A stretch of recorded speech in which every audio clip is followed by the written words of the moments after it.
Hello दोस्तों। जैसे कि हमारा जो टारगेट है वो सी टेट जो फरवरी में होने वाला है 2026 में, जिसकी लगभग 6 को इसका शायद टेंटेटिव डेट है। 6 फरवरी को इसकी एग्ज़ाम सेंटर भी अब वेबसाइट में अपडेट हो चुका है। अगर आप देखना है तो देख सकते हैं। तो देखो दोस्तों, हमने जो इसका मैथ्स वाला यहाँ पर सिलेबस दिया था, इसको हम कर रहे थे। तो इसमें मैंने आपको लगभग लगभग नंबर सिस्टम का करवा दिया था। फ्रैक्शन जो लास्ट में नहीं करवाया था आप लोगों को।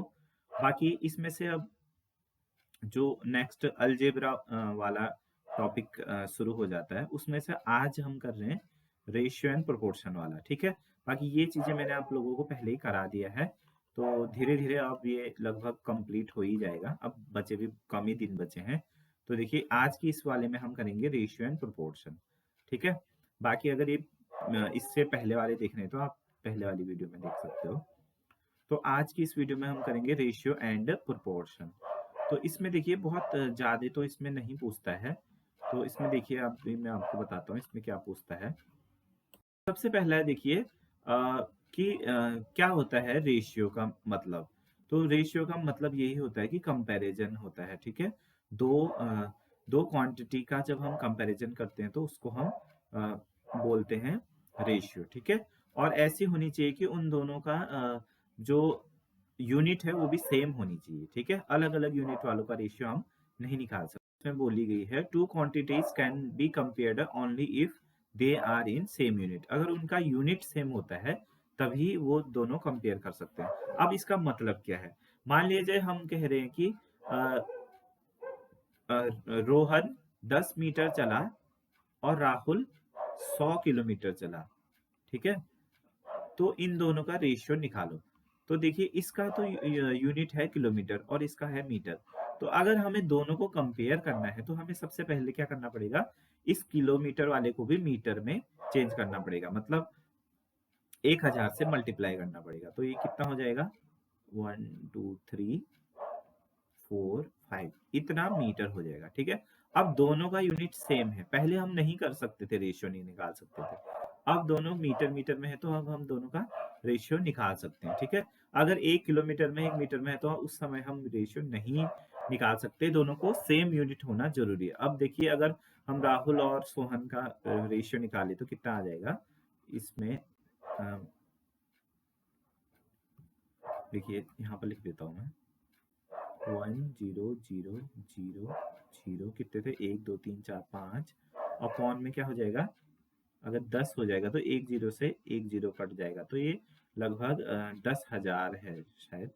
10,000 अपॉन में 1 हो जाएगा। ठीक है, यही इसका रेशियो निकल जाएगा। इसी टाइप से होता है। ठीक है, यहाँ पर एक सिंपल एग्जांपल आ रखा है कि एक रेक्टेंगुलर फील्ड का लेंथ कितना है, 50 मीटर है, और उसका ब्रेथ मतलब चौड़ाई कितनी है, 15 मीटर।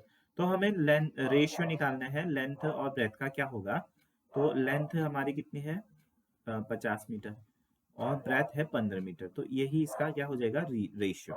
इसको सिंप्लीफाई करेंगे तो 5 10 जा 50 और 5 3 जा 15, तो 10 रेशियो 3 ऐसे लिख लेंगे इसको। ठीक है, तो इतना सरल क्वेश्चन तो दिखने को वैसे नहीं मिलेगा, बट क्या पता दिख भी सकता है। एक और यहाँ पर एग्जांपल है। देखिए, एक तो पूछता है पहले दोनों का, जो मैंने इससे पहले करवाया आपको, दोनों को क्वांटिटी दे दी और वहां पर रेशियो पूछ दिया उसने। जैसे 50 और 15 था ना, 50 था 15 था, तो उसने रेशियो पूछ दिया। दूसरा, ये किस टाइप के क्वेश्चन देता है कि वो पहले क्वांटिटी ना देके रेशियो दे देगा, बोलेगा आप क्वांटिटी निकालो। तो इसमें देखिए, ये देखिए रेशियो हमें दे रखा है ब्रेथ और लेंथ का, मतलब 2 इसका ब्रेथ है और रेशियो 5 इसकी क्या है, 5 इसकी लेंथ है। इसको एल से दिखा देते हैं। ठीक है, तो अब इसमें देखिए, complete the following table some so possible breadth and length of the hall. ठीक है, तो ब्रेथ कितना है, सॉरी दोबारा से लिख दिया, 2 रेशियो 5 है ना। तो अब इसमें पूछा क्या है कि हमें, देखिए रेशियो तो हमें दे रखा है। तो अब देखिए, अगर ये वाला हॉल है, मान लीजिए इसमें देखिए अलग अलग कंडीशन, एक ये वाला हॉल है, एक ये वाला हॉल है और एक ये वाला हॉल है। तो देखिए यहाँ पर अगर क्वेश्चन में हमें क्या होता है, रेशियो दिया होता है और इन दोनों में से एक मिसिंग होता है, तो हम कैसे निकालते हैं? तो देखिए ये है, लेंथ है 50, मानिए हमें सिर्फ ये दे दिए कि लेंथ हमारा 50 है और इस टाइप से आएगा क्वेश्चन, ये हमेशा पूछता है, आप देख लेना, इस टाइप का तो जरूरी मिलता है आपको कि लेंथ और ब्रेथ का रेशियो, तो सॉरी ब्रेथ और लेंथ का रेशियो 2:5 है, इस इसमें से लेंथ 50 मीटर है तो ब्रेथ निकालो करके, ठीक है। तो हम कैसे निकालते हैं इसको, देखिए, तो अगर ये देखिए 5 रेशियो, हम सीधे हम कर देंगे कि यूनिटरी मेथड का यूज करेंगे, मतलब देखिए ये रेशियो को हम सीधे हम क्या बोल देंगे, देखिए 5 रेशियो की वैल्यू यहाँ पर कितनी दे रखी है, ऐसे कर देंगे हम सीधे कि 5 रेशियो की वैल्यू यहाँ पर कितनी दे रखी है, सॉरी आज थोड़ा सा दिक्कत कर रहा है, 5 रेशियो की वैल्यू 50 है, यहाँ पर लिख देंगे हम 50, 5 रेशियो की वैल्यू 50 है, तो एक रेशियो की वैल्यू कितनी आ जाएगी, 50/5 विच इज इक्वल टू 10, ठीक है। एक रेशियो की वैल्यू 10 है तो यहाँ 2 की कितनी हो जाएगी, 20, ठीक है। तो ऐसे टाइप के क्वेश्चन तो मिलते ही हैं आपको सीटेट में, ठीक है। रेशियो का कि रेशियो दे देगा और उसमें से एक क्वांटिटी आपको दे देगी, या तो नंबर भी दे देता है कभी कि दो संख्याओं का अनुपात ये है, उसमें से पहली संख्या ये है और इन दोनों का सम ये है, या कुछ इस टाइप से आपको बताएगा, तो आपको दूसरा नंबर फाइंड आउट करना होगा, ठीक है। और एक यहाँ पर इस टाइप के क्वेश्चन में पूछता है एज का, present age of father is 42 year and that of his son is 14, find the ratio. ये तो सरल ही क्वेश्चन है, देखो प्रेजेंट एज पिता का कितना है 42 और दैट ऑफ का मतलब सन का प्रेजेंट एज क्या है 14, तो 42 अपॉन में अगर हम 14 कर देंगे तो ये कितना हो जाएगा, 3 आ जाएगा, ठीक है, 3:1 आ जाएगा, ठीक है। तो ये तो बहुत सरल है।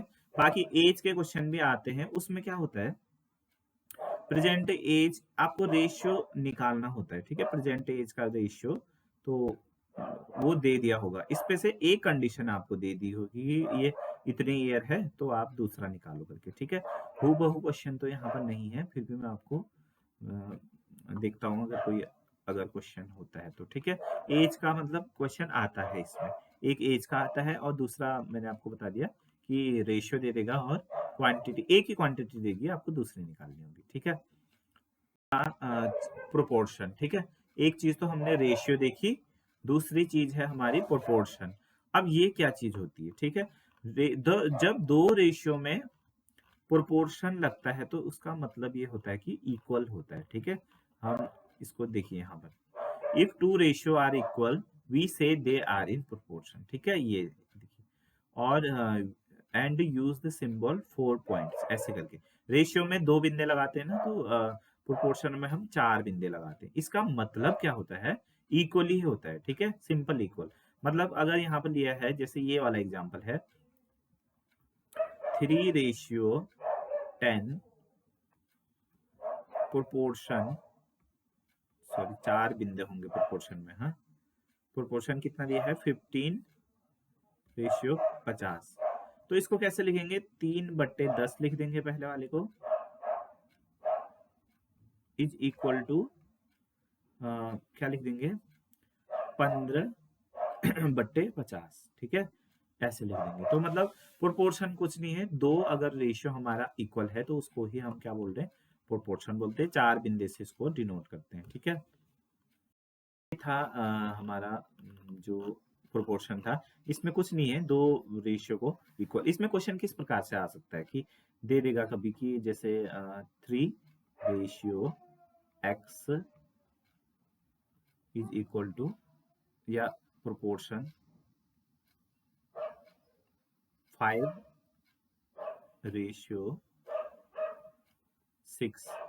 तो अब यहाँ से x की वैल्यू निकालो बोलोगे, तो क्या करोगे आप, 3 अपॉन में x लिख दोगे और इज इक्वल टू 5 अपॉन में 6, यहाँ से x की वैल्यू क्या आ जाएगी, अगर हम पलट देंगे तो x/3 इज इक्वल टू कितना आ जाएगा 6/5, तो यहाँ से कितना आ जाएगा 18, x की वैल्यू आ जाएगी 18, ये यहाँ चले जाएगा ना, इंटू में क्रॉस मल्टीप्लाई होगा तो 18/5 आ जाएगा, बस इस टाइप के क्वेश्चन भी आपको देखने को मिलेंगे, ठीक है।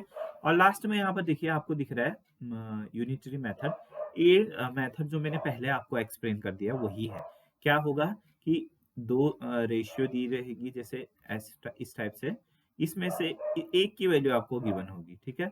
मान लीजिए 20 दे दिया, तो आपको इस 3 की निकालनी है, तो 3 को निकालने के लिए हम इसका यूज करेंगे। दो रेशियो की वैल्यू 10 है तो एक की निकालेंगे ना हम।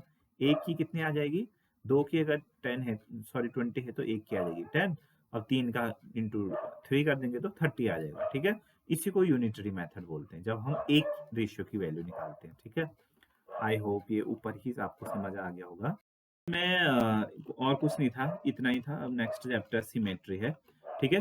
तो रेशियो प्रोपोर्शन में कुछ नहीं था, इतना ही चीजें आती हैं जो भी मैंने आप लोगों को बताया यहाँ पर। इससे बाहर कुछ नहीं आता है सीटेट में, ठीक है। सिंपली क्वेश्चन आते हैं, आप लोग जो ये वीडियो देख के समझ जाओगे कि इस टाइप से, इससे ज्यादा टफ लेवल का नहीं पूछता है, ठीक है। बाकी ये पीडीएफ आप ऑनलाइन डाउनलोड कर सकते हो, और देखिए सीटेट का नोटिफिकेशन भी आपको ऑनलाइन अवेलेबल हो जाएगा।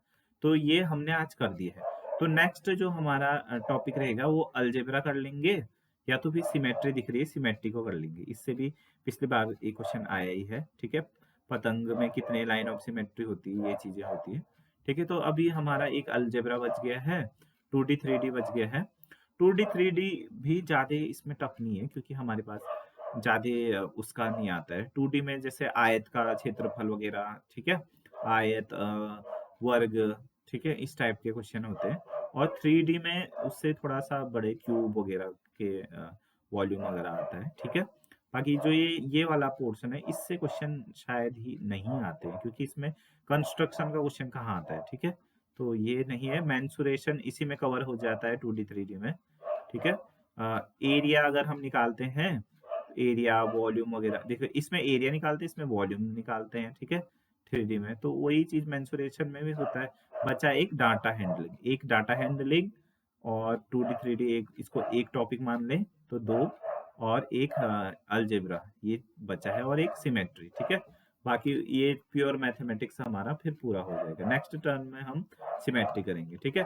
फिर उसके बाद पेडागोजिकल इशू जो है वो आपको मैं एक बढ़िया करके कराऊंगा, ठीक है। वो उसमें ज़्यादा टाइम नहीं लगेगा, क्योंकि इसमें बहुत ज़्यादा है नहीं, कुछ भी दिख रहा है आपको, ये लगभग एक वीडियो में हो जाएगा, ठीक है। तो तब तक के लिए आप परीक्षाएं नज़दीक है तो तैयारी करते रहिए। Bye bye.